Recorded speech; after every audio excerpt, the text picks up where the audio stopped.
मा मुं नोंनिया? आंना मुङा जाहैबाय फुंखा बसुमतारी। गामिनि मुङा? गामिनि जाबाय 1 नं गलादाङि। मा जादों जाथाया? जाथायाथ' जेबो जायाखै। जाथायाथ' जानानै थांदों मैयाहाय बिदिनो 10:30 टाइम जाबायमोन। पार्लाराव थांनो होननानै जोंना नानि दङ, नानिखौ आंनि फिसाजोखौ आंनि बिनानावनो गथायलांदों आरोखि। नै लाखिथ' सोर गथायलांदों? दसे हिनजावा। मा मुं नोंनि हिनजावना? आंनि नबनिता बसुमतारी। पार्लाराव थांनो होननानै माबोरै थांदों? मा होननानै? पार्लाराव आंथ' गैयामोन, आंथ' खिथालांस्लाबनाय जायाखिसै। आङो जेब्लाखि दस्रायाव थांदोंमोन आं न'आव सोंफैबाय आं नानिनाव। नानिया खिथाबाय पार्लाराव दसे थांदों, थाबनो फैफिनगोन मोसौखौ फुजाहैनो आं होननानै नानिनि सायाव नानिखौ खिथानानै नानिखौ होलांनाय जादों आरोखि। बिनि उनाव मानसिया गैया, फैफिना नेबाय थाबाय जोङो। गैया 3टा 4टा लागैसिम नेबाय मानसिखौ। दाना गैया खबर। दाना ओरै आंबो बिमादै बिहाव जानाय ओरै खबर हरजोब्बाय, ओरै जाथि बाहाय बागि खुरमा गासिबो खिथाहरजोबनाय जाबाय। बेनोसै आरोखि खिथानाय। खबर मोननाय जायाखै दासिमबो? खबराथ' दासिमबो मोननाय जायाखै। थानायाव खबर मोननो हायाखै? थानायावथ' एजाहार होबाय, थानायावहाय होनायालाय। साबेसे गथ'फोर दं? आंनाथ' 2 गथ'फोर दं। सासेया जाहैबाय 5 बोसोर, सासेया जाहैबाय 1 बोसोर 4 मास। दाबो गथ'आ बिमानि आहारखौनो दासिमबो नागाराखै, गाबबाय थायो गथ'आ हरावहाय। सानावथ' बिदि गेलेग्रा मानसिना गथ'फोर गेलेयो, हराव जाहैबाय बिमा नांगौ गाबबाय थायो। दा मा खावलायगोन नों रायजो राजाफोरखौ? रायजो राजाफोरखौ खावलायहरो आं, मानो होनबा आंनि हिनजावखौ बहाबा नुफ्लांबायोबा नैबे आं कन्टेक्ट नाम्बार होनाय दङ, बे कन्टेक्ट नाम्बारावहाय खिथाहरोबा आरोखि जोबोद गोजोननाय मोनगौमोन आं। आरो नोंनि हिनजावखौ मा खावलायगोन? आंनि हिनजावखौथ' खावलायहरो, आं हिनजावाबो जोंना गथ' 2 दङ। बिसोर बिदि टाइमावहाय जुदि बिमा बिफा गैजायाबा माबायदि जागोन, बिसोरनि फिउचारा सोर नायगोन, बेखौ आरोखि खावलायहरनाय जाहैबाय। उन्दैफ्राथ' नागिरो बिमाखौ? उन्दैफ्राथ' नागिरो, औ बे सैथो बाथ्रा। दाबो उन्दै मानो होनबा बिसोर बुजिया। सासेयाथ' दाबो जेबो बिमानि आहारखौनो नागाराखै दाबो।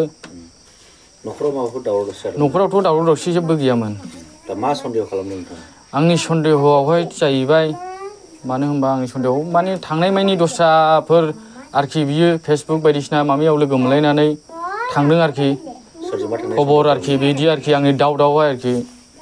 मा लांफादों बे थांनाय समाव? थांनाय समावथ' बियो आं खोनानाय मोननायावहाय नानिनि माबानिफ्राय गस्ला सुरिदारल' गालांदों आरोखि।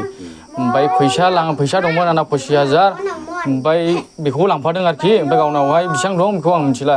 3-4 हाजारसिम दंमोन गावनावहाय, ओमफ्राय आंनि फैसाया 25,000, बेखौ लांफाजोबनाय जादों बियो आरोखि। सिगां समावथ' आं बिदि खोनायामोन आरोखि, नुवामोन आङो। आंनि मबाइल, बेना मबाइल आलादा गैखाया, आं बेजोंनो सालायोमोन। बिदिनो फेसबुक बायदिसिना सालायो आरोखि। फन रायलाया माया, आंबो नुयो फेसबुक बायदिसिना सालायनायखौ, ओरैनो लाइक बायदिसिना खालामलायो आरोखि, बिदिनोसै। जाथायाथ' मैया फुङाव जानानै थांबाय, मथा मथि 10टानि बा 10:30टानि गेजेराव आरो। माने सोमोन्दोआवथ' आं बिहामजो जायो, आंनिनो बिबोनांनि हिनजाव। नामा जाहैबाय नबनिता बसुमतारी गोनदां। आं एक्जेक्टलि मिथिया नामखौहाय, बावबायबो आङो। नबनिता बसुमतारीयानो जागोन। मैया जायखिजाया 10टा दिगि आरोखि। मामायाथ' न'आव गैयामोन जाहैबाय, गाव बाहेरायाव ओंखारो फुंबानो, आरो बेलासियावसो हाबफैयो न'आवहाय। बे बाहेरायाव ओंखारनाय टाइमावनो गावनिनो फिसा उन्दै दङ, 2 फिसाबो दं बेहा। सासेया जाहैबाय 5 बोसोरनि, आरो सासेया जाहैबाय 1 बोसोर 4 मासनि आरो। ओमफ्रायहाय आरो मामायहा सासे बिनानाव दङ दा, बे बिनानावा उन्दुगासिनो दंमोन आरो न' सिङावहाय। ओमफ्रायहाय जोंना भावरिफोरा बे फिसाजो उन्दैसिनखौहाय, जे उन्दैसिन आरो 1 बोसोर 4 मास, बे गथ'खौहाय बे जोंनि भागिनानि बिनानावनो आनैसोनो बिसिनायाव होनानै थांदों आरो, बिसिनायाव गालांनानै थांदों। दानो फैगोन आं नानि, आङो पार्लाराव मोसौखौ फुजाहैनि, सेरामपुर ना गसाइगावनिखौ जाय हक थांदों आरो मैया। दा थांबाय, थांनानैहाय फैया नेबाय थाबाय। 3टा 4टा जागुलायबाय। उनावहाय माने हठाथनो मा जाबाय आरोखि फिसाया, मानो दासिमबो फैया। दा नैबेयावनो दा नागिरबाबो गैया।